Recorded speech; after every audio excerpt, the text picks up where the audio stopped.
Tiffany Stratton is one of my students. Seeing her have her debut at the Royal Rumble, the timing is right. I'm ready to talk about certain things that I wasn't, like FTNA, FTNA, FTNA. I was like, well, I don't work for them anymore. So yeah, FTNA. Batista, Benoit, and The Undertaker. So I didn't pucker. I didn't have everybody when they work with Taker, they get the little butthole puckers thing. And he just came up to me and he was like, we're not going to call anything in the back. We're just going to listen to me. And he wasn't going to put himself in a weird situation. But Stone Cold Steve Austin and the Attitude Era specifically is what pulled you back in. When I got to WWE, the PG stuff, I hated. Jose Luis Garcia, and I walk in and Vince is like, well, we were planning on doing this and we were planning on having Taker's our champ right now. However, his biceps is torn. He needs to have surgery. So we're going to take that title off and we're going to capture your briefcase next week. Do you see yourself at all open to a return to WWE in any capacity?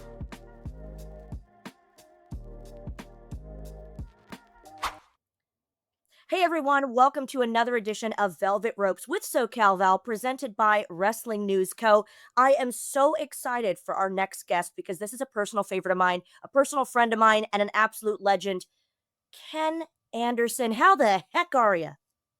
So good to see you. Good to see you. You look great, and I've been keeping up with you, lightly stalking you on social media because you're really good to let us know what you're up to. And first of all, we have to discuss your school. I mean, you, my friend, you're shaping the future of the business. No press, no press. And you co-founded the wrestling school. I believe the academy was co-founded with Sean Davari, Molly Holly. What made you want to become a trainer, first of all? Because it seems like you're having a great time. It's crazy how much I enjoy it doing it, actually. It was just something that I spent 6.5 years stumbling and bumbling my way into a job with WWE. And I wanted to make sure that I was able to give back and make it a little easier for people who are interested in getting into business to do so without having to do all the stumbling and bumbling that I did, Yeah. Um, So I think you're the perfect person for that. I think you have the patience for it, which not everybody does. But you have said before, you're like, at first, it's funny, my students still every once in a while they'll see the old Ken come out every once in a while, the I used to throw my hat when things would really just when people aren't listening, yeah, okay with people not understanding things. Everybody learns at a different pace, but sure. it really pisses me off when people aren't paying attention. If somebody's in the ring, I show somebody something and I show them again and again and again. That's totally fine. But then, when the next group gets in and they've been what are we doing? Yeah. That's driving me crazy. Yeah, totally. That's totally understandable. But I know that you've said your number two rule at the school is they might have to bleep me here, which you know me, I don't usually curse, at least not on camera. Your number two rule is don't be a D word, don't be a dick. So considering your own journey, is that a lesson that you yourself had to learn the hard way? Because I'd love to know what events led up to this kind of attitude to keep yourself, to keep oneself in check. No, I just think you remember all the people who were bad to you, and you remember all the people who were good to you. And it's Yeah. being nice to people, being kind. Um, it just doesn't cost you anything, right? And so let's just help each other out. Let's not be a D. Sorry, I swore earlier. I didn't realize this. Family show. But Okay. yeah, I just think in my opinion, you could replace the 10 Commandments with just that. Just be cool to people. And when I first got to OVW, I remember Jim Cornette said to us, he said, if you know somebody in the business who's really good and who this company would benefit from having on the roster, and you don't do everything in your power, go out of your way to try to get them to be noticed and seen and get them a job, you you might as well admit to yourself that you suck because you're worried about that person taking your job. And I just something that always stuck with me, like help people out when you can. And Yeah. don't expect anything in return either. Like just put it out there. Yeah. No, that's really good advice.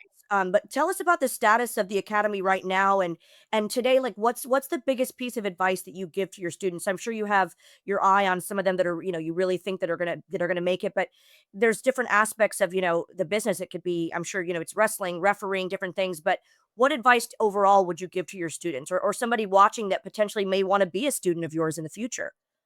Think that mechanics fundamentals are super, super important. We do a series of like there's like 20 or 30 things that we do that if you can master those, then everything else sort of maps onto the like there's 5 or 6 bumps that we take. And if you can master those bumps and taking them safely, you can dissect every wrestling move that there is out there and do it well.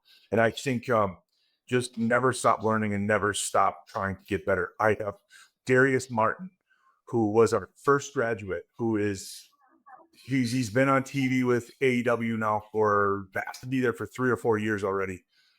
He still comes. He still comes regularly. Dang. Yeah, and just I, JDX is one of my students. He graduated 4 or 5 years ago now. He's been in the business for 6 years. Still comes weekly. So just never stop learning. I never stop learning. Sometimes I'll be in the ring and my students will show me something, and it's like I've never thought of it that way. It's yeah. I had to ask, what is that like as a proud papa, and you are a dad yourself, but I mean, like, what's it like to see one of your wrestling kids, make it to the big time? What does that feel like to watch them and think, my gosh, like I've done something right here? It's like I have those memories of when I was having those experiences myself, and that's really why I started the academy was because I wanted to share that experience with people, Yeah.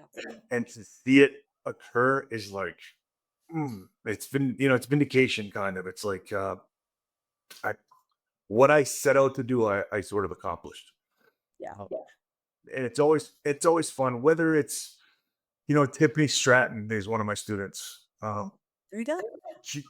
She's done okay for herself. Like seeing her have her debut at the Royal Rumble is like I'm almost more excited for that than I was for things that I did in my own career. Like Mhm. somebody asked me about the Money in the Bank thing, right? I won the Money in the Bank briefcase at WrestleMania 23, and at the time it was like you can't really get it when they tell you you're going to do something. You can't get excited about it because it might not. Yeah. It's like you just sort of like, and you don't want to be a mark. So, right? You don't want like, yeah. So it's like they tell you and you go, oh, okay, cool. That's cool. Inside you're exploding with excitement.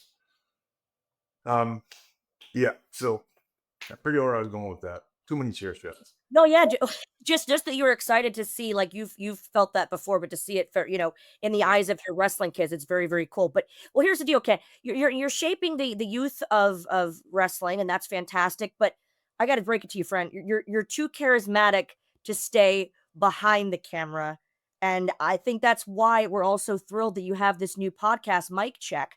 Because after years of having your story told by other people, I have to wonder: does it feel like this is your chance to finally take control of your own narrative, and are you enjoying the process? I love it. It's something that I've always wanted to do. I just wanted to make sure that I did it right. And I found what I feel like are the right people. Yeah. Kevin, Connor, my wife are all kind of a team working together on this thing. And it's just like I, I've had many people reach out to me over the years about doing it, and it just didn't feel right. And now it's the timing is right. I'm ready to talk about certain things that I wasn't.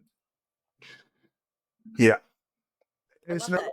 there's no sour grapes or anything like that. It's just like it's sort of the same way that I I want to pass on to my students and my kids, like the missteps that I took along the way. I want to, we're going to talk about a lot. We're going to talk about everything. Yeah. That's great, and that's what I love about, like, people doing their own podcasts now or OnlyFans or Patreon or Brand Army, what have you, only wrestlers now, that everyone is taking control of their own narrative, but this is the thing, like, even when I reached out, about doing this podcast or this show that we're doing, a more of a YouTube show, really, and we had GAW TV, same thing, like, because I've had it happen to me, I was very adamant about saying there's no clickbait here. We're all, supporting each other.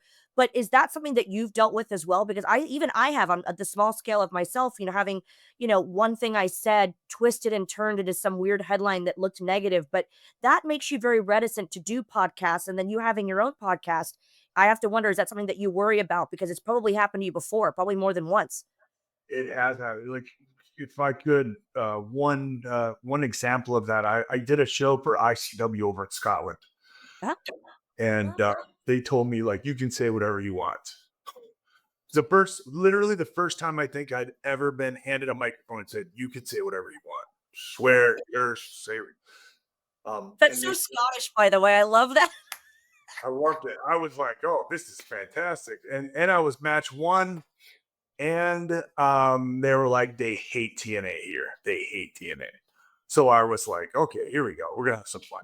And I had just been released from TNA. I just parted ways with them, and so I think I was at this show now that I swear to you, I'm pretty sure I was there. Yep, yep, yep, yep. so Went I was everywhere. came out. And I was like, I heard you guys love TNA, and they were like, FTNA, FTNA, FTNA. I was like, well, I don't work for them anymore. So yeah, FTNA. And I said that. And then they were like, yeah, but I'm a heel. So then I had to turn it around. And I was like, well, but I don't really care what you think. So F you too. Sure. Boo. Well, somebody just went and like spliced out that little part. And Ken Anderson says FTNA. And then that became this huge, huge thing. So yes, it's like the way you do your interviews, the way that Chris Van Fleet does his interviews. Like he'll go there if it comes up naturally, but he's not digging. It's not gross. It's not shy. It's not like shock jock Howard Stern type stuff. Yeah. That's the difference, I think, and I always tell people, like, you're in a safe space with the and my gosh, Chris, to even be in the same category, I appreciate that very much, but with your podcast in particular, obviously, we know you're not gonna be doing anything salacious or clickbait, but we know, hands down, it's gonna be super entertaining, but if someone is not familiar with it, what can they expect from Mike Check? I think just I had the Undertaker on. Undertaker was my first guest, which is Oh! yeah, and it was just I told the guys ahead of time. I was like, I want this to be just talking shop with my friends. Yep. Right? Like it's not gonna be an interview. It's gonna be we're just BF. And then I think that's the idea. It's just let's talk about everything. Yep. All right, let's just have fun. Um, some of the worst interviews that I've ever done, and they are what they are, but I somebody will go on Wikipedia and they'll, get a list of who was my favorite wrestler, how I got into business. And then they go and they proceed to like ask you to like check off and confirm what they already know instead of like this. We're just having a little Yeah, and I love that. But you did mention Undertaker, and I had the pleasure of interviewing him, which I hadn't met him before. I was actually kind of very scared, but I kind of thought, you know what? A lot of times, like the bigger the star, the nicer they are, and like the more intimidating and physically bigger and intimidating somebody is in wrestling, they're usually like a teddy bear. Like, hello, Abyss, Krabiss, he's a great example. But with Undertaker, I was pleasantly surprised by how well spoken he was and how educated he was, and just so like giving and nice, and I saw him with the fans for, like, the whole weekend, just great, but you're mentioning Undertaker, so I have to ask, I mean, when you were in WWE, and again, before I even met you and got to work with you in TNA, I was a big fan, and I mean, everyone was talking about your gimmick and your charisma, and it's just unmatched, but seemed like you were immediately kind of put in programs with, like, really big stars like Batista, Benoit, and The Undertaker, so what's the biggest lesson, or do you have any kind of stories about The Undertaker? Because I thought nothing but the best of him when I met him, but what are your memories of kind of working with him, or did he give you any sage advice during your time together? I think just I was able to completely and we talked about it when I interviewed him on the podcast, when I had him on the podcast. Um, like he was like, I didn't pucker. I didn't have everybody when they work with Taker, they get the little butthole pucker thing. You know, like I'm working with Taker. Byron Saxton always uses that term, and I'm like, ew, don't. Ugh. Sorry, Now but trending. I just I was able to like relax. Actually, the first time I ever worked with him was on a house show in Oklahoma City. And he just came up to me and he was like, "We're not going to call anything in the back. We're just going to just listen to me." He goes, if I tell you to punch me one time. If I tell you to kick me one time. Okay, just listen." And I was like still relaxed, and I knew that I was going into the ring with one of the best ever. He wasn't gonna, he wasn't gonna put himself in a weird situation. I just had to. If he told me to punch him, I needed to make sure that that punch looked as good and snappy as possible and sell for him, and that's it. And I think he allowed me to live in the moment instead of planning everything out. And I think a lot of people hate to sound like that old wrestler, curmudgeon, like back in my day, we used to, but just stop planning everything. Plan some stuff, plan the big stuff, but just be able to like roll with things and fly. Yeah, and I'm sure that's sort of something that you learn, in the couple years into the business because you are so nervous and you're so like wanting to overcompensate and overplan for sure. But I know that you've mentioned before that and I think we all can be guilty of this. I hate to use the word jaded, but when you've watched wrestling for so long and then you're in for wrestling for so long, you can get a bit jaded. But I know that you've mentioned you fell out of love with wrestling for a time, but Stone Cold Steve Austin and the Attitude Era specifically is what pulled you back in. So what was it about that era, the Attitude Era, which is iconic, that made you decide that this is what you had to do? This was your calling. It was just I remember seeing Steve and just like the realism. Like I believed that guy. I believed his character. He was like he wasn't being a character. That's that guy. When he goes home at night, that's him. At least that's the way I felt. And just everything. There was a little bit of comedy. There was violence. It was like the right blend of everything. Everybody was over and everybody was important. Like Funaki was kind of Pike Clan, like everything. And then I felt like sort of when I got to WWE, the PG stuff, I hated. I hated that. That's the one thing that I was just finally able to like put my finger on. Yeah. Felt weird when I was there. It's like I like I like to swear. I like to use, and not just for the sake of swearing, but like when it's appropriate, I like to use colorful language. And I wasn't able to do like we couldn't say the A word or the D word or we couldn't say anything. HE double hockey sticks we couldn't say. And so that was just weird for me to be able to like, here's a guy that I want to fight, but I can't. I have to say, gosh darn it, you're making me grumpy. Yeah. You know what I mean? And I come, we're trying to come up with a way of saying, hey, mother, I want to. Yeah. Yeah, I always felt bad when Triple H would and he had to, but he would say piece of trash, and I'm like, nobody's saying anything that like that, but they had to. But gosh, you talk about the character of Mr. Kennedy, and I mean, it evolved into so many cool things with TNA as well and Anderson. But if we're talking about Mr. Kennedy, the character, your entrance became absolutely iconic, and the mic drop, grabbing it from Tony and doing your own intro. But as a new guy, and you're pretty new, I mean, where did that confidence come from? Where do you like how do you give someone advice to get that kind of confidence? Was it just an intrinsic thing or did you kind of have to psych yourself up? And if you did, how'd you do it? What's your secret?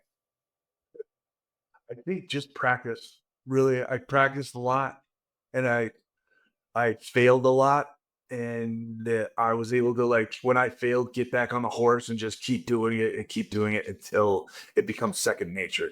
And I always tell my students like practice the way that you're intending on fighting. Don't go half speed in practice. Go full speed Yeah. because then on the day when it occurs, it it feels natural. Yeah.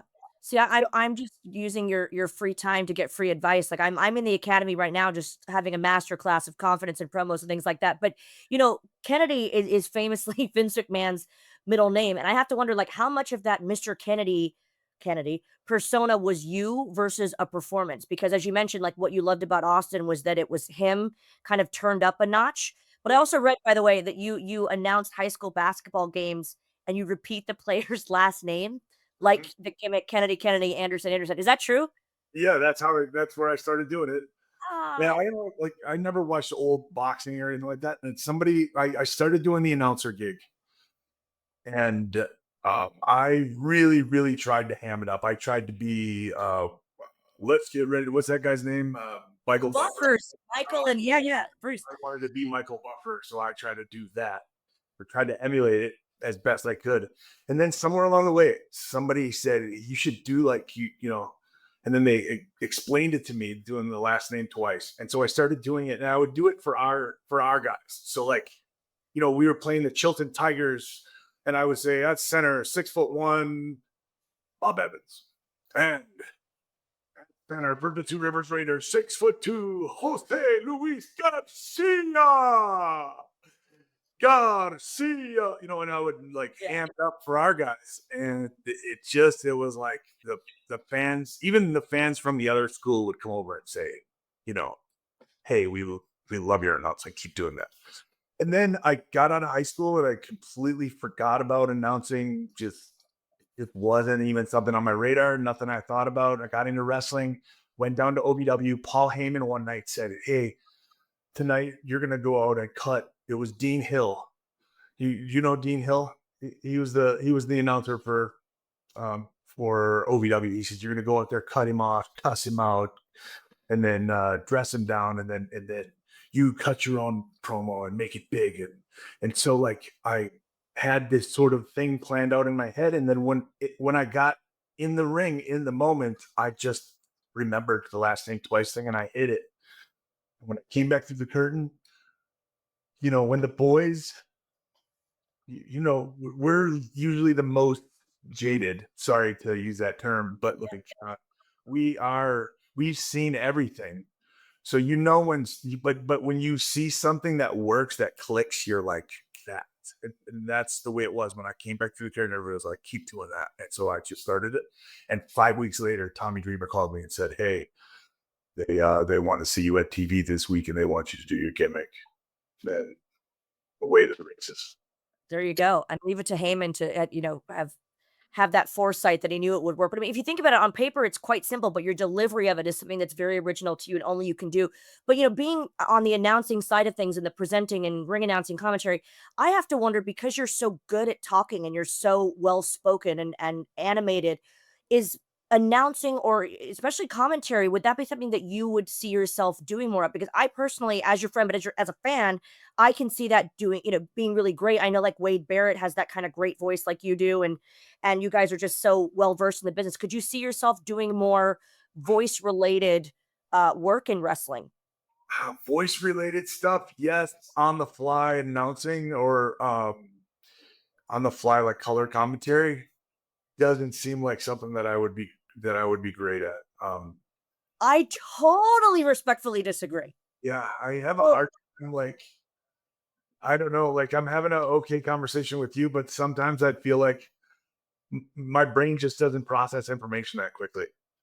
oh, I again, we're gonna come to blows here, right on velvet ropes. I'm telling you, because honestly, like, and you have such a we've talked about this before. Like, a lot of my favorite wrestlers are the ones who are really good at acting. Like, I always talk about Christopher Daniels. I always believed him. I knew him really well. He'd come out. I'm like, who's that? But I think having that kind of the acting chops and kind of the improv, like, I think you could sell a ketchup popsicle to a woman in white gloves. Personally, that's Ketchup. just me.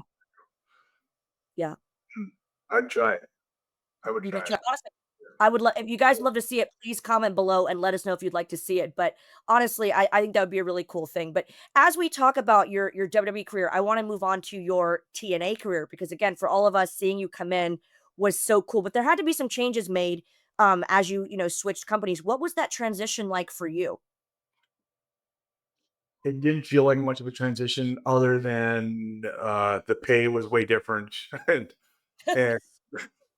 It was, like, but I came in when I came into TNA, I didn't have a great deal. I had to prove myself. I had to earn my stripes, so to speak. Um, but it was I always felt like, hey, for the most part, both locker rooms are awesome. But there's always that sort of walking on eggshells over at WWE. And that's sort of the way that Vince liked it. He liked for people to always sort of be wondering, like, is today the day I'm going to get the call, the future endeavor call? Yeah. It never felt that way at all at TNA. Everybody was so chill and just so we wanted to go out there and bust our butts and deliver a good product. And we felt like, it just really, really felt like a team there. And there were times where things were frustrating behind the scenes as far as like, hey guys, the only advertisement I felt like we were getting was we had to go on Twitter and Facebook and stuff and promote the show ourselves. And like that was frustrating, right? But at Yeah. the end of the day, we would still go out there and put on the product. One time we were in, and not to throw shade, it just is what it is, but this is reality. We did a show in Baltimore, Maryland at a baseball stadium that seated there probably like 5 or 6 thousand seats there. It was a triple A or double A ballpark. And Ring of Honor ran a show that night across town in a building that sat probably less than 1,000 people. And they were sold out, and we drew 126 people to this baseball stadium. But my point in all that is we still went out and delivered the product. Like we still went out there and, Yeah. I remember that being frustrating, and I think that's why it's so thrilling for me, like, personally, I literally just saw the Slammiversary moment where AJ Styles came back, and one of our good friends, and we love him, Leon Slater, he did this whole passing of the torch. I cried a little bit, it was no triceratops and saddles, but that's for another time. But I did cry because 'cause I'm a crier.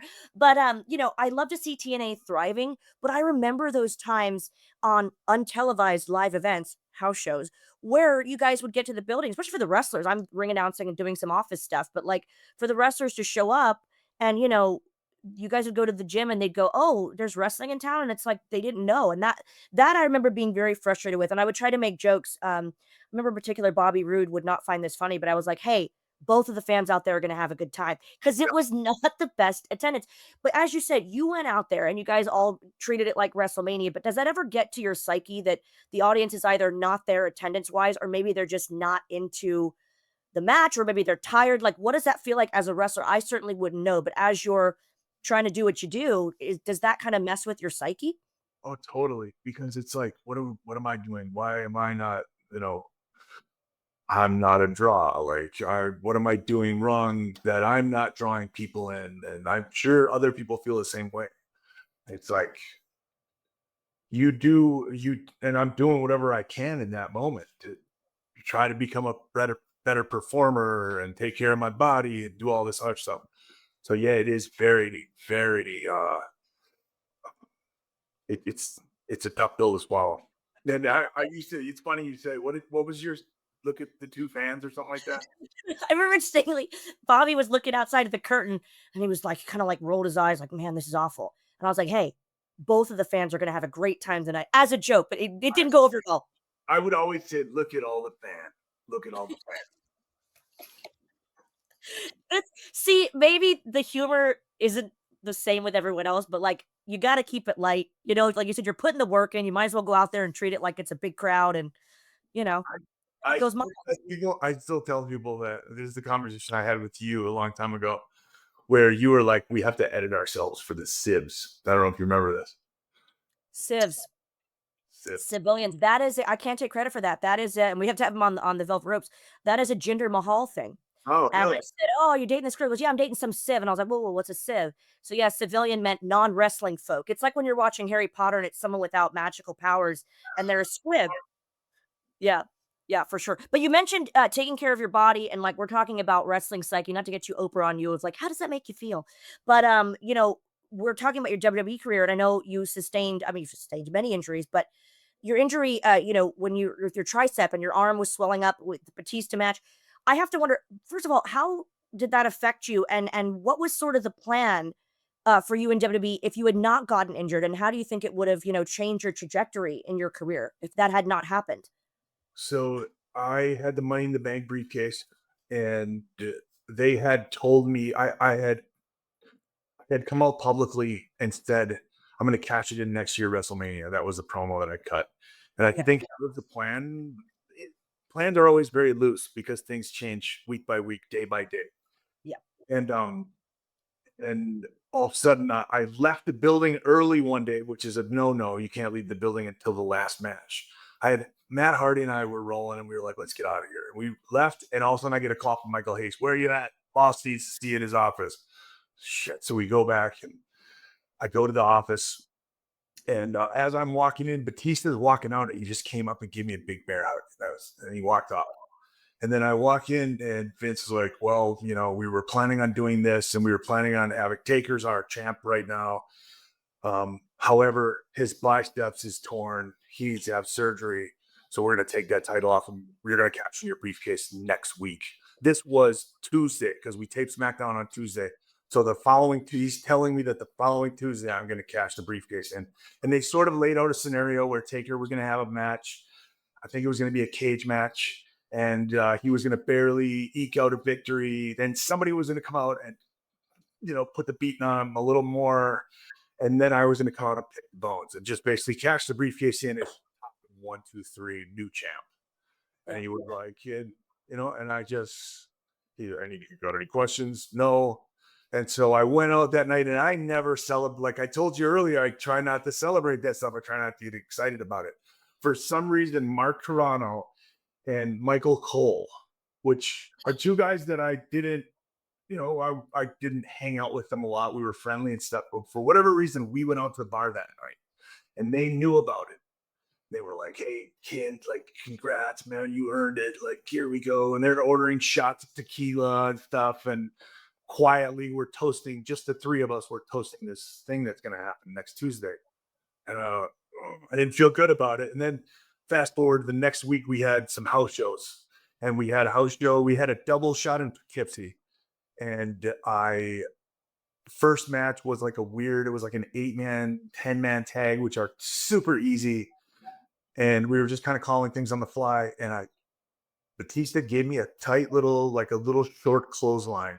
And I felt something pop in my tricep. I roll out to the floor, and immediately it started swelling up. Hornswoggle drove me to the emergency room that night in we were at the Erie, Pennsylvania. I got an MRI, and then I went and I waited in my hotel room. And I'm in so much pain because it just keeps swelling and swelling. I felt like the skin was going to pop. And Stephanie called me that next afternoon, and she was like, "You tore your triceps, and we still need to get that title off of Taker. So we're going to have the Jets going to come pick you up. You're going to fly to Penn State, and Edge is going to challenge you for the briefcase. And you're just going to do what you can. He'll take the briefcase off you, and then you'll go to Dr. Andrews tomorrow and have surgery." Okay. And I just thought, like, in the back of my mind, I'm like, I got a year to cash this thing in. I'm only going to be gone for 8 months. That might be, but business is business. I'm not going to argue. I'm not going to complain. It's, at the end of the day, it's not real. Somebody's writing a script, right? We'll get there eventually. That's the way I felt. So Yeah. I do all that, and then I go to Dr. Andrews the next day. I dropped the briefcase to Edge, fly to Dr. Andrews, and probably even before Edge cashed the briefcase in, Dr. Andrews felt my arm, and he was like, "That's not a tear.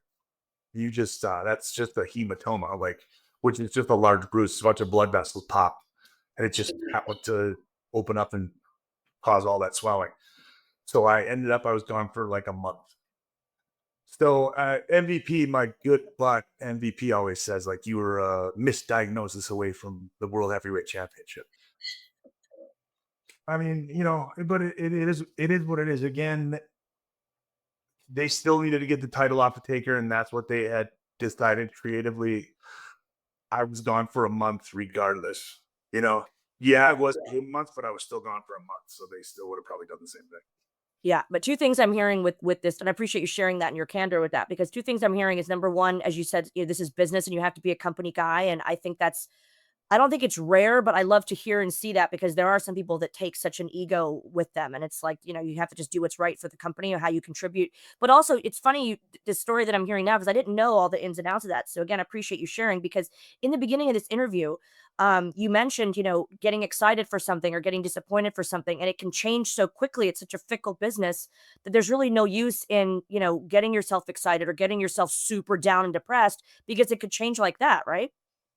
Either way, it's and it can bounce back too right away. So Yeah. I saw an interview with it was like a roundtable interview, and I thought it was Tom Hanks, and he was like, "This too shall pass." You know what I'm talking about? Yeah. I love The it. best piece of advice he's ever gotten is this too shall pass. If you think everything's really good, you know everything, this too shall pass. And if everything is rotten and terrible, this too shall pass. It gets better, and my God, you know, when things are really good, it's be prepared. So Yeah.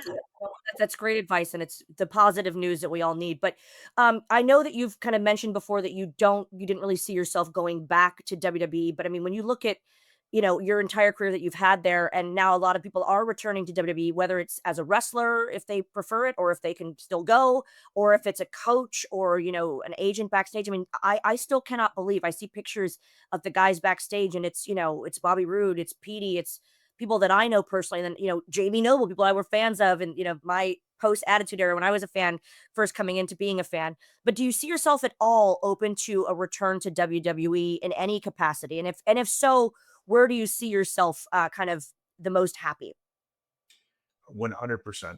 Like I said, I didn't. There was the entire time that I was with TNA, and even some post TNA, I was like, never, never, never. I just had no desire to ever go back to WWE. I look at the lay of the land there now and the way that things are, and I would definitely love to go back there. I'm a different person. Most of the people that are there that are still there are different people. So for sure. And to be honest with you, like I feel like I can still go. I still have some gas in the tank. Um, you know, but I'd like to contribute in any way. I really like. I do. I love coaching. I would love to coach, although I believe that would involve a move to Orlando, which I've got kids here with an ex-wife that lives here. It would definitely. I'm open to. I'm open to the possibility. I'm open to visiting. But Yeah. there, at the end of the day, in wrestling, in life, you just gotta roll with it and figure things out. For sure. And it's the best answer too. Like again, it's like however I can contribute. That's such a cool answer because it's not like I want to go, but here are my conditions. It's like, no, people have different skills, and that's what's great about you. You have different skills in different aspects of wrestling. I'm telling you, commentary, I would love to see it one day, just throwing it out there again. But final question from a couple final questions for me. We're talking about WWE, and there are so many people that I watch Hall of Fame every year. And I just find it so much fun, and so just there's always something wacky that happens.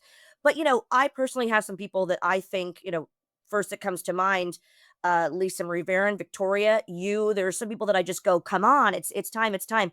And with your career that you've had and your accomplishments, I mean, United States champion, Mr. Money in the Bank, the topic of WWE Hall of Fame inevitably comes up. So is that something you ever think about? I'm sure you get asked about it. What would it mean to you to be an inductee into the WWE Hall of Fame? Hmm. That I'm old. That I'm Grandpa. no, No. no. And it's not something that I really think about too much. But I mean, it would be a great honor. Obviously, like that's the for me. That was always like I always wanted to be. I wanted to be a WWE superstar when I was coming up. That's what I wanted to do. I wanted to. Davari and I, we were we were hell bent on figuring out whatever formula was what are they looking for right now, and it would change, and we would try to modify whatever we were doing to suit that. But yeah, I would definitely, that'd be cool. Yeah. Uh, Trending on Twitter. Ken for HOF, started by me for sure. But I mean, overall, and again, not to get too deep, but here we are. What would you say when you look back at your illustrious career, a lot to be proud of? What do you want the legacy of Mr. Kennedy, Mr. Anderson to be? When people are looking back on, like, there's kids now that go, I wanted to be Mr. Kennedy, I want to be Mr. Anderson, still do. What do you think your legacy, what do you want it to be? Hmm. Deep question. It's that I gave everything that I could, that I left it all, and that I left on my own terms. You know, the thing about WWE that's unfortunate is I didn't leave on my own terms. That's sort of something that irks me a little bit. I remember having a discussion with Steve Austin. Steve was like, "Kid, get out of there." He called me one day and he was like, "Get out of there." He's like, you got some bad juju. This person doesn't like you. This person doesn't like you. Get out. Go to Japan. Go to TNA. Get over. Do your thing, and then you can always come back. And I just never took him up on the offer. I waited too long. So I would love to go back and sort of make that thing right. Right. And Cody finished the story. Maybe Ken rewrites the story. Yeah. Book it. That's all I'm saying. Well, final question for me. I know you got to go. You are a busy, busy person, but what is next for you when you leave us here in this interview? What are you looking forward to, be it professionally, personally? What's next? We're going to, of course, make sure that we're following you on social media, that we're looking into the school, and of course, checking out Mike Check. But what's next for you coming up that you're looking forward to? Just I mean, it's like read what's after this interview, directly after this interview. I'm gonna go hang out with my kids. My kids both want to play. Yeah, we're gonna go play. We're gonna go up to the pool today, a little bit, hang out. But otherwise, and then tonight I have the academy because I train Monday through Thursday. But just I really am enjoying growing this podcast. And I appreciate you supporting me and everybody out there. Like, we've doubled our viewership in I think 4 episodes. So we've done really, really well. I already had 4,000 people on this YouTube channel from when I got released from the WWE. I did this series of videos.